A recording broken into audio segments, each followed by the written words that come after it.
Hello guys welcome to Gyanesh forex YouTube channel. Friends ఈరోజు నేనైతే ప్రెజెంట్‌గా Vantage అలాగే ఎఫ్ఎక్స్‌టీఎంలో మీరు అకౌంట్ ఎలా ఓపెన్ చేసుకోవచ్చు అనే దాని గురించి అయితే చెప్పబోతున్నాను. యాక్చువల్‌గా ఇప్పటి నుంచి మీరైతే డెమో ట్రేడ్స్ అయితే ఆపేసేయండి. ఇంకా ఇప్పటి నుంచి అయితే మనం రియల్ అమౌంట్ అయితే ట్రేడ్ చేద్దాం. యాక్చువల్‌గా దీనికి సంబంధించిన బ్రోకర్స్ గురించి మనకు పెద్దగా ఐడియా అయితే లేదు. ఎందుకంటే because forex legal are illegal అనే దాని గురించి కూడా మనం సెపరేట్ అయితే మాట్లాడుకుందాం. బట్ నేను చెప్పే దాని ప్రకారం ఏంటంటే ఖచ్చితంగా అయితే ఫోరెక్స్ అనే మార్కెట్స్ మనం చేయొచ్చు మన ఇండియాలో. అందుకే కొన్ని బ్రోకర్స్ అయితే మన ఇండియాలో ఉన్నాయి. కొన్ని లేవన్నమాట. కానీ వాంటేజ్ అనేది మన ఇండియన్ బ్రోకర్స్ లిస్ట్‌లో బ్యాన్ లిస్ట్‌లో అయితే లేదు. సో, అందుకే ఇది సెలెక్ట్ చేయడం అయితే జరిగింది. అండ్ అలాగే ఇంకొకటేందంటే ఎఫ్ఎక్స్‌టీఎం కూడా లేదు. సో, రెండిట్లో ఏదో ఒకటైనా యూజ్ చేసుకోవచ్చు. మనం ట్రేడ్ చేసే బ్రోకర్ మాత్రం ఒకటే గైస్. యాక్చువల్‌గా మనమైతే కమిషన్ బేస్డ్ ట్రేడింగ్ అయితే చేస్తామన్నమాట. సో, మనం డైరెక్ట్‌గా అయితే ట్రేడ్ చేయడానికైతే లేదు. సో, అందుకే మనమైతే MT4 ఆర్ MT5 రెండిట్లో ఏదో ఒకటి అయితే ఇన్‌స్టాల్ చేసుకోవాల్సి అయితే ఉంటది. సో, అదంతా ఎలా అనే దాని గురించి అయితే కొంచెం క్లియర్‌గా అయితే మాట్లాడుకుందాం. యాక్చువల్‌గా మీరు డైరెక్ట్‌గా గూగుల్‌లోకెళ్ళేసి మీరు డైరెక్ట్‌గా వాంటేజ్ అయితే ఓపెన్ చేసేయండి. సో, వాంటేజ్‌లోకొచ్చిన తర్వాత మీరు ఓపెన్ డెమో అకౌంట్ ఓపెన్ చేయొచ్చు. అలాగే కాపీ ట్రేడింగ్ చేయొచ్చు. అలాగే మామూలుగా రియల్ అకౌంట్ అయితే చేయొచ్చనమాట. బట్ నేను చెప్పే దాని ప్రకారం అయితే మీరు ఖచ్చితంగా అయితే లైవ్ అకౌంట్ అయితే ఓపెన్ చేసుకోండి. మీకు మినిమమ్ $50 ఉంటే చాలు డిపాజిట్‌కి. సో, మీరైతే ట్రేడ్ చేయొచ్చనమాట. డిపాజిట్ ఫీస్ కూడా మీకు జీరో అయితే ఉంటది. అండ్ అలాగే మీరు 1000x వరకైతే లివరేజ్ అయితే యూజ్ చేసుకోవచ్చు. స్ప్రెడ్స్ అయితే జీరో అయితే ఉన్నాయి గైస్. యాక్చువల్‌గా స్ప్రెడ్స్ అంటే ఏంటంటే యాక్చువల్‌గా మీరైతే ఒక బ్రోకర్ నుంచి అయితే ఒక ట్రేడ్ తీసుకుంటారనమాట. ఒక బ్రోకర్‌లో మీరు డిపాజిట్ చేసి మీరు అమౌంట్ అయితే ట్రేడ్ చేస్తూ ఉంటారు. బట్ మనం బ్రోకర్ నుంచి కాకుండా MT4లో ట్రేడ్ చేస్తాం కదా! సో, దానికి కొంచెం మనకి డిఫరెన్స్ అయితే ఉంటదనమాట. ఒక సపోజ్ యూఎస్‌డి జేపీవై అనే దాని గురించి ఉందనుకోండి. ఒక పర్టిక్యులర్ ఒక 100 ఉందనుకోండి మన బ్రోకర్‌లో. అది కమిషన్ బేస్డ్ MT4లో వచ్చేటప్పటికి 101 గాని, 102 ఉంటదనమాట. సో, అప్పుడేమైతుందంటే మనకి వెంటనే ట్రేడ్ ఎగ్జిక్యూట్ చేసినప్పుడు మనకి లాస్ వచ్చే అవకాశం అయితే ఉంటది. కానీ వాంటేజ్‌లో మాత్రం ఇదైతే లేదనమాట. యాక్చువల్‌గా ఇదైతే స్ప్రెడ్స్ అయితే జీరో అయితే పెట్టారు వీళ్ళైతే. సో, మీరు అందుకని వాంటేజ్ అయితే సెలెక్ట్ చేయడం అయితే జరిగింది. ఇది మొబైల్ యాప్ కూడా అయితే ఉంది. సో, మీరు కావాలంటే చెక్ చేసుకోవచ్చు. మీరు ఏ ట్రేడ్స్ అయినా సరే మొబైల్ నుంచి కూడా ఎగ్జిక్యూట్ చేయొచ్చు. మనం వాంటేజ్ బ్రోకర్‌లో ఓన్లీ విత్‌డ్రాయల్ డిపాజిట్‌కి మాత్రమే యూజ్ చేస్తాం.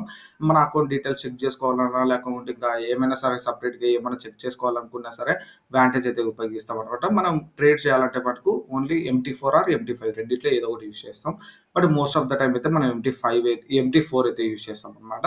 సో, మీకు లైవ్ అకౌంట్ కావాలనుకుంటే లైవ్ అకౌంట్ మీద క్లిక్ చేసి మీరైతే ఓపెన్ చేసుకోవచ్చనమాట. మీకు first name, last name, country, email ఇవన్నీ ఇచ్చేసిన తర్వాత మీరైతే ఓపెన్ లైవ్ అకౌంట్ అనేది అయితే కొట్టేస్తే సరిపోతుందనమాట. దీని గురించి మీకు నా కామెంట్ సెక్షన్‌లో ఉంటదనమాట. మన ఫోరెక్స్ టెలిగ్రామ్ ఛానల్ అయితే ఉంటది. పిన్ చేసి ఉంచాను ఈ వాంటేజ్ లింక్ అనేది. సో, అక్కడి నుంచి అయితే మీరైతే ఓపెన్ చేసుకోండి. బికాస్ నెక్స్ట్ మనం వీఐపీ ఛానల్ పెట్టినప్పుడు మీకు ఖచ్చితంగా అయితే డిస్కౌంట్ అయితే ఉంటది. మన లింక్‌తో అయితే ఓపెన్ చేస్తే. సో, గైస్ మీరు లాగిన్ చేసిన తర్వాత అయితే ఇంటర్ఫేస్ అయితే మీకు ఇలా కనిపిస్తుంటది. లైవ్ అకౌంట్‌లో MT4 ఆర్ MT5 రెండైతే మనం యూజ్ చేసుకోవచ్చు. సో, ఇక్కడ చూడండి గైస్ ఒకసారి మీరు యాక్చువల్‌గా అప్‌లోడ్ యువర్ ఐడీ. సో, మీరు అకౌంట్స్‌లోకి వెళ్తున్న తర్వాత మీరైతే వెరిఫై చేసుకోవాల్సి అయితే ఉంటది. మనకు ఆధార్ కార్డ్ ఇవి ఉన్నా సరే సరిపోతుందనమాట. సో, సింపుల్‌గా మీరు ఇక్కడికొచ్చిన తర్వాత అప్‌లోడ్ ఐడీ అని కనిపిస్తది. సో, సెలెక్ట్ ఫైల్‌లోకెళ్ళి మీ యొక్క ఆధార్ కార్డ్‌ని అయితే పెట్టాననమాట. సో, నాదైతే అయిపోయింది. బట్ ఇది సక్సెస్‌ఫుల్ చేయాలి నేను. సో, అది మీకు క్లియర్‌గా అయితే తెలిసిపోతుందనమాట. సింపుల్‌గా మనం బైనాన్స్ అకౌంట్ ఓపెన్ చేసినట్టే. సో, దాని తర్వాత మీరు ఇక్కడ డిపాజిట్స్ కానీ, ఫండ్స్ కానీ ఇవన్నీ మీరు ఫండ్స్ సెక్షన్‌లోకి అయితే వచ్చి ఉపయోగించుకోవచ్చనమాట. సో, ఇక్కడ టిక్ కొట్టేసేయండి. ఆప్ట్ ఇన్ నౌ అని కొట్టేసేయండి సరిపోతుంది. సో, దాని తర్వాత మీరు ఏ దాని నుంచి అయితే డిపాజిట్ చేయొచ్చు అనే దాని గురించి అయితే చెప్తాను. సో, మొబైల్‌లో కూడా సేమ్ ఇంతే గైస్. డిపాజిట్ దగ్గరికెళ్తే డిపాజిట్ కొడితే సరిపోతుంది. So, Indian local bank wire transfer అని ఉంది కదా! సో, మనమైతే లైక్ యోనో ఎస్‌బీఐ కానీ, ఎస్‌బీఐకి సంబంధించిన ఆన్‌లైన్ పేమెంట్స్ కానీ ఏదైనా సరే బ్యాంక్ నుంచి అయితే మనమైతే చేయొచ్చు. అండ్ అలాగే క్రిప్టో కరెన్సీ డిపాజిట్ కూడా చేయొచ్చు. యాక్చువల్‌గా యూఎస్‌డిటీ అయితే పంపించుకోవచ్చు. దీనికి 1 అవర్ టైమ్ అయితే పడుతుంది. కానీ యూపీఐ కూడా ఉందన్నమాట. లైక్ ఫోన్‌పే, గూగుల్ పే ఇవన్నీ దాని నుంచి అయితే మనమైతే 24/7 అయితే వర్క్ అవుతూ ఉంటది. సో, ఇక్కడ కూడా మీరు చెక్ చేసుకోండి. ఇక్కడ మీరు స్కాన్ చేయాలన్నమాట. ఇక్కడ మీరు ప్రెజెంట్‌గా స్టాండర్డ్ అయితే పెట్టుకోవాలి. స్టాండర్డ్ పెట్టుకొని ఇంపార్టెంట్ నోట్స్ ఏదో ఒకటి పెట్టుకోండి. అమౌంట్ అయితే మీకు రూ. 83 అయితే ఉంది. యూఎస్‌డి ఐఎన్ఆర్‌లో అయితే. సో, సపోజ్ మీరు ఒక రూ. 1000 అనుకోండి. రూ. 1000 నుంచి ఇక్కడ 1000 యూఎస్‌డి పడతది. సో, యూఎస్‌డి కాకుండా మీరైతే మామూలుగా ఒక 50 అని పెట్టుకుంటే రూ. 4152 అయితే మీరు డిపాజిట్ చేయాల్సి అయితే ఉంటది. సో, క్లియర్‌గా ఇక్కడ సబ్మిట్ కొట్టారంటే గిన మీరు సబ్మిట్ పేజ్‌లోకెళ్ళిన తర్వాత మీకు ఒక గేట్‌వే అయితే వస్తదనమాట. సో, గేట్‌వేకి మీరు యూపీఐ పేమెంట్ ఇది క్యూఆర్ కోడ్‌కి మీరు యూపీఐ పేమెంట్ పంపించినట్టయితే మీకు యూటీఆర్ ఉంటది కదా! సో, ఈ యూటీఆర్ నంబర్ ఇక్కడ కొట్టేసి సబ్మిట్ కొట్టేస్తే మీకు అయిపోతుందనమాట. మీకు అకౌంట్ అయితే ఓపెన్ అయిపోతుంది. సో, సింపుల్‌గా ఇలా అయితే చేయొచ్చు.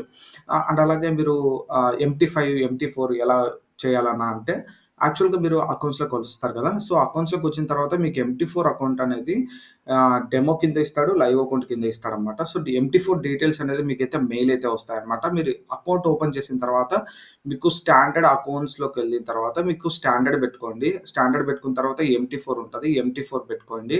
సో, ఎంటీ4 పెట్టుకున్న తర్వాత మీకు డైరెక్ట్‌గా మనమైతే ట్రేడ్ చేయొచ్చనమాట ఇంగంతే. సో, సింపుల్ గైస్ యాక్చువల్‌గా మీరైతే వాంటేజ్ ఎస్టీపీ అనేది మీరు ఇక్కడ కన్‌ఫ్యూజ్ అవుతారు. స్టాండర్డ్ ఎస్టీపీ పెట్టుకోండి అక్కడ. సో, 1:500 రివలేజ్ పెట్టుకోండి. అలాగే వాంటేజ్ ఇంటర్నేషనల్ లైవ్ 9 అనేది పెట్టుకోండనమాట. సో, సరిపోతుంది. ఇంకా మనకి ఇంతకు మించి ఇంకేం అవసరం లేదు. సో, మీరు డిపాజిట్ చేసిన తర్వాత మీకు ఎంటీ4లకైతే వస్తాయన్నమాట. సో, ఎంటీ4లకి ఎలా వస్తాయని అనుకుంటే ఇక్కడ యాక్చువల్‌గా వాంటేజ్ ఇంటర్నేషనల్ ఎంటీ4 అని ఉంది కదా! సో, ఇది ఓపెన్ చేసుకోండి. సో, ఇది ఓపెన్ చేసిన తర్వాత మనమైతే ఇక్కడ నుంచి అయితే డైరెక్ట్‌గా అయితే ట్రేడ్ చేయొచ్చు. సో, ఇక్కడ ట్రేడ్ అని కొట్టిన తర్వాత మీకైతే మీ బ్యాలెన్స్ అయితే కనిపిస్తుంది. ఇది యాక్చువల్‌గా డెమో బ్యాలెన్స్ అన్నమాట. కానీ మీరు లైవ్ అకౌంట్‌లోకెళ్తే మీ బ్యాలెన్స్ అనేది ఇక్కడ డిపాజిట్ చేసిన తర్వాత ఇక్కడ బ్యాలెన్స్ కనిపిస్తది. సో, ఈక్విటీ బ్యాలెన్స్ ఎంతుందో ఇక్కడ నుంచి అయితే మనం డైరెక్ట్‌గా పెయిర్స్‌ని అయితే ట్రేడ్ చేయొచ్చన్నమాట. నేను చెప్తా కదా! Like USDT, USD JPY, JPB, JPY ఇలా. సో, మనం ఆ పేరు సెలెక్ట్ చేసుకొని ఇక్కడ న్యూ ఆర్డర్ అని ఉంటది కదా! సో, న్యూ ఆర్డర్ కొట్టానన్నమాట. సో, న్యూ ఆర్డర్‌లోకెళ్ళిన తర్వాత నేను సింపుల్ ఏది చెప్తానో అదైతే కొట్టాలన్నమాట. So, USD JPY. సో, దాని తర్వాత మీరొచ్చేసి వాల్యూమ్ అనేది చోట లాట్ సైజ్ అనమాట. సో, లాట్ సైజ్ అనేది నా సిగ్నల్‌లో ఎప్పటికి నేను 0.05 అనేది కొడతాననమాట. సో, కొంతమందికి 0.05 అనేది రాదు. ఎందుకు రాదంటే వాళ్ళ దాంట్లో మినిమమ్ $100 ఉంటే 0.05 అయితే వస్తది. ఒకవేళ నా దగ్గర $50 ఉన్నాయనుకోండి, మీరు అప్పుడు ఏం చేయొచ్చంటే 0.02 కొట్టుకోవచ్చు. ఒకవేళ మీ దగ్గర $1000 ఉంటే మీరు 1 లాట్‌తో అయితే ట్రేడ్ చేయొచ్చనమాట. సో, ఇలా అనమాట. సో, స్టాప్ లాస్ అలాగే నేనిస్తాను. సో, టేక్ ప్రాఫిట్ 1 దగ్గర నేనిస్తాననమాట. సో, ఈ కామెంట్ ఏమి అవసరం లేదు. మార్కెట్ ఎగ్జిక్యూషన్ అలాగే పెండ్ ఎగ్జిక్యూషన్. సో, మార్కెట్ ఎగ్జిక్యూట్‌లో మీరు మార్కెట్ ప్రైస్‌కి ఎగ్జిక్యూట్ చేయాలనుకుంటే బై, సెల్ డైరెక్ట్‌గా అయితే నొక్కేయొచ్చు. ఒకవేళ పెండింగ్ ఆర్డర్ అంటే మీరు లిమిట్ ఆర్డర్ పెట్టుకోవాలి అనుకుంటే పెండింగ్ ఆర్డర్ దగ్గరికెళ్ళి మీరు బై చేయాలా, సెల్ చేయాలనుకుంటున్నారా అంటే సెల్ చేస్తే సెల్ చేయొచ్చు, బై చేస్తే బై చేయొచ్చనమాట. ఇక్కడికెళ్ళిన తర్వాత మీరు ఏ ప్రైస్‌లో బై చేయాలనుకుంటున్నారో అనేది ఒకసారి మీరు ప్రెస్ చేసినట్టయితే మీకు ఆటోమేటిక్‌గా అయితే వస్తుంది. ఇక్కడ చూడండి ప్లేస్ కొట్టిన తర్వాత ఎక్స్‌పైరీ అనేది ఉంటది. ఎక్స్‌పైరీ మీరు ఆ డే అయినా పెట్టుకోవచ్చు, నెక్స్ట్ డే అయినా పెట్టుకోవచ్చనమాట. సో, ఎక్స్‌పైరీ అనేది మీకేం అవసరం లేదు. యాక్చువల్‌గా అది కమిషన్ బేస్డ్ అనమాట. సో, దాంట్లో మీకైతే కట్ అయిపోతుంది. సో, నా అంచనా ప్రకారం అయితే మీరు సేమ్ డేనే ఎక్స్‌పైరీ పెట్టుకోండి. సో, పర్లేదు మీకేం కాదు. సో, వెంటనే మీరైతే ప్లేస్ కొట్టేసిన తర్వాత అకౌంట్ అయితే ప్లేస్ అయిపోతుంది. సో, ఇది అనమాట ఉన్న ట్రేడ్. మీకు ఎంటీ4 డీటెయిల్స్ అనేది మీరు వాంటేజ్ అకౌంట్‌లో అకౌంట్ ఓపెన్ చేసుకున్న తర్వాత ఎంటీ4కి సంబంధించిన డీటెయిల్స్ మీకు డైరెక్ట్‌గా దీంట్లో అయితే వస్తాయన్నమాట. సో, ఒకవేళ నా దగ్గర ఉంటే ఏమన్నా చూపిస్తాను మీకు. సో, చూపించడం అయితే కాదు గైస్. ఎందుకంటే అది పర్సనల్ కాబట్టి. సో, వాంటేజ్ ఎంటీ4 అని మీకు సపోర్ట్ నుంచి అయితే వస్తది. సో, ఇక్కడ మీకు ఒకవేళ వాంటేజ్ నుంచి ఎంటీ4 డీటెయిల్స్ రాలేదనుకోండి, ఇక్కడ చార్ట్ అనేది కనిపిస్తుంది కదా! చార్ట్ కొట్టిన తర్వాత మీరు వెంటనే అక్కడికైతే వెళ్లి వాళ్ళతో డైరెక్ట్‌గా చాట్ చేయొచ్చనమాట. సో, మీ అమౌంట్ మీకైతే ఎనిక్కొస్తుంది. సారీ మీ ఎంటీ4 డీటెయిల్స్ అయితే మీ వాంటేజ్ అకౌంట్‌కైతే వస్తుందన్నమాట. సో, ఇలా అయితే మనం ట్రేడ్ చేయాలి గైస్. యాక్చువల్‌గా మీరు ఎప్పుడైనా సరే మండేకి అయితే రెడీగా పెట్టుకోండి. బికాస్ మండే లోపు మనమైతే ఏదో ఒకటి అయితే ట్రేడ్ చేస్తాం. మండే నుంచి మన లైవ్ ట్రేడింగ్ అయితే స్టార్ట్ అవుతుంది. సో, ఎవరికైనా సరే మన ఫోరెక్స్ సిగ్నల్స్ కావాలనుకుంటే చాలా అక్యురేట్‌గా అయితే జరుగుతున్నాయి గైస్. ఎవరికైనా కావాలనుకుంటే ఖచ్చితంగా మన టెలిగ్రామ్ గ్రూప్‌లో అయితే జాయిన్ అవ్వండి. కింద డిస్క్రిప్షన్‌లో లింక్ ఉంటది. సో, గైస్ నెక్స్ట్ వీడియోతో మళ్ళీ కలుద్దాం. Until then bye. So, guys మర్చిపోయినా అలాగే ఎఫ్ఎక్స్ టీఎంలో కూడా సేమ్ ఇలానే ఉంటది. సో, మీకేం టెన్షన్ లేదు. సో, సేమ్ ఇదే ప్రాసెసే ఎఫ్ఎక్స్ టీఎంలో కూడా. సో, నేను చెప్పేదేంటే వాంటేజ్‌లో చేయండి చాలా బావుంటది. సో, నెక్స్ట్ వీడియోతో మళ్ళీ కలుద్దాం గైస్. Until then by.